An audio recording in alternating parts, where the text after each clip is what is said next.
নমস্কাৰ। আজি মই আপোনালোকলৈ লৈ আহিছোঁ পাপৰ দি বনোৱা এক সুস্বাদু ব্যঞ্জনৰ ৰেচিপি। এই ব্যঞ্জন বনাবলৈ একেবাৰে সহজ আৰু আশা কৰিছোঁ আপোনালোকে খাইও ভাল পাব। গতিকে আহকচোন মইনো কেনেকৈ বনালোঁ তাকে এবাৰ চাই লওক। ৰেচিপিটোৰ বাবে প্ৰথমতে মই এইকেইটা বস্তু যোগাৰ কৰি ল'লোঁ। এয়া হৈছে ধোৱা মগু। এইখিনি মই ভালদৰে ধুই 15-20 মিনিটৰ কাৰণে তিয়াই ৰাখিছিলোঁ। মই সেয়া 4জন মানুহৰ কাৰণে লৈছোঁ। তাৰপিছতে ল'লোঁ এয়া 3খন পাপৰ, এয়া কেইডালমান এয়া দাংবডি কাটি লৈছোঁ, এটা আলু কাটি লৈছোঁ আৰু এটা বিলাহীও সৰু সৰুকৈ কাটি লৈছোঁ। এই সকলোখিনি বস্তু এতিয়া ফ্ৰাই কৰি ল'ব লাগিব।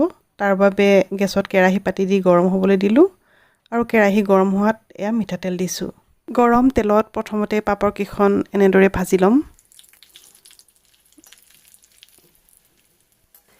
এয়া এইখন পাপৰ হৈয়ে গ'ল ভজা।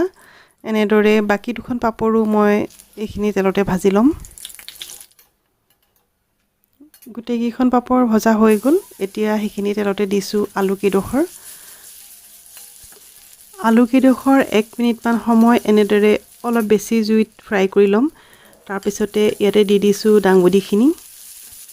দাংবডিখিনি দিয়াৰ পিছত জুইটো কমাই দিব লাগিব। তাৰপিছতে আলু আৰু দাংবডিখিনি কিছু সময়ৰ কাৰণে এনেদৰে ভাজি ল'ম। আলু আৰু দাংবডিখিনি সিজাই দিব নালাগে, মাত্ৰ ভজা গোন্ধটো আহিবৰ কাৰণে ফ্ৰাই কৰি লৈছোঁ। এয়া এইখিনিতে হৈয়ে গ'ল, উঠাই লৈছোঁ সেইকাৰণে। এতিয়া এই গৰম হৈ থকা কেৰাহীখনতে জুইটো একেবাৰে কমাই লৈ এয়া এচামুচতকৈ কম মই ঘিউ দিলোঁ।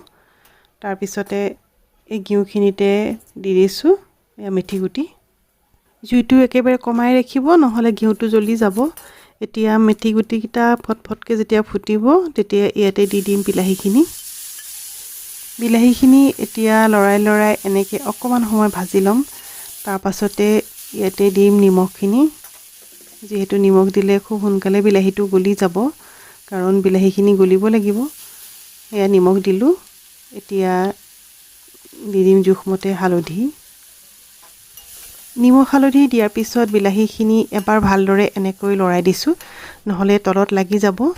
তাৰপিছতে এতিয়া দিছোঁ এয়া 1/4 চামুচেৰে 1/2 চামুচ ধনিয়া গুড়ি, 1/4 চামুচেৰে 1/2 চামুচ জিৰা গুড়ি আৰু অকণমান ৰঙা জলকীয়াৰ গুড়ি। ৰঙা জলকীয়া গুড়িটো আপোনালোকে নেখালে নিদিলেও হ'ব।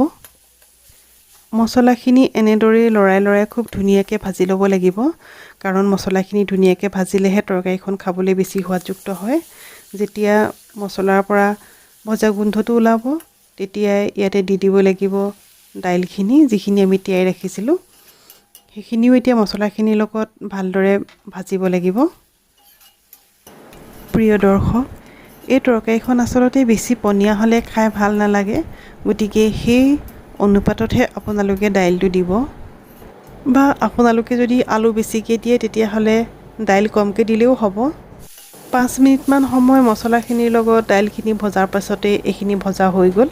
এতিয়া ইয়াতে দি দিম পানী। এয়া মই উতলা পানী দিছোঁ। উতলা পানী দিলে ভাল হয়। পানীটো আপোনালোকৰ হিচাপমতে দিব। এয়া মই 4-5জন মানুহে খাব পৰাকৈ বনাইছোঁ আৰু সেই হিচাপতে পানীটো দিছোঁ। আপোনালোকে আপোনালোকৰ হিচাপমতে দি ল'ব। পানীখিনি দিয়াৰ পিছত দাইলখিনি যেতিয়া উতলি আহিব তেতিয়া তাতে দি দিব লাগিব আগতে ভাজি থোৱা আলু আৰু দাংবডিখিনি। এয়া মই দি দিলোঁ সেইখিনি, আৰু লগতে দিছোঁ কেঁচা পকা 2টা জলকীয়া। এয়া মই এইখিনিতে ঢাকি দিছোঁ 15 মিনিটৰ কাৰণে। 15 মিনিটৰ পিছত মই এইখিনি উদঙাই চাইছোঁ। এয়া 15 মিনিটত মোৰ দাইলখিনি সিজিলে। আপোনালোকৰ 15 মিনিটত সিজেনে নাই আপোনালোকে চাই ল'ব, হয়তো আপোনালোকৰ বেছি টাইমো লাগিব পাৰে। এতিয়া গেছটো অফ কৰি লৈ আগতে ভাজি থোৱা পাপৰখিনি মই এয়া দাইলৰ ওপৰত এনেদৰে হাতেৰে ভাঙি দিছোঁ। আপোনালোকে ইচ্ছা কৰিলে খোৱাৰ আগেও দাইলখিনিৰ ওপৰত পাপৰখিনি ভাঙি দিব পাৰে। মই কিন্তু এনেকৈহে ভাল পাওঁ, গতিকে এনেদৰেই মই ভাঙি দিছোঁ। শেষত দাইলখিনি এটা বাতিলৈ উলিয়াই মই এনেদৰে পৰিৱেশন কৰিছোঁ। আশা কৰিছোঁ আপোনালোকে এনেদৰে এদিন বনাই খাব আৰু খাই কেনেকুৱা পালে মোক কমেণ্ট কৰি জনাবলৈ নিশ্চয়কৈ নাপাহৰিব। শেষত মোৰ প্ৰতিজন দৰ্শকলৈকে আন্তৰিক ধন্যবাদ জনালোঁ। লগতে মোৰ চেনেলটোৰ নতুন দৰ্শকসকলক চেনেলটো ছাবস্ক্ৰাইব কৰি লৈ ওচৰতে থকা বেল আইকনটো প্ৰেছ কৰি অল কৰি দিবলৈ অনুৰোধ কৰিলোঁ। ধন্যবাদ।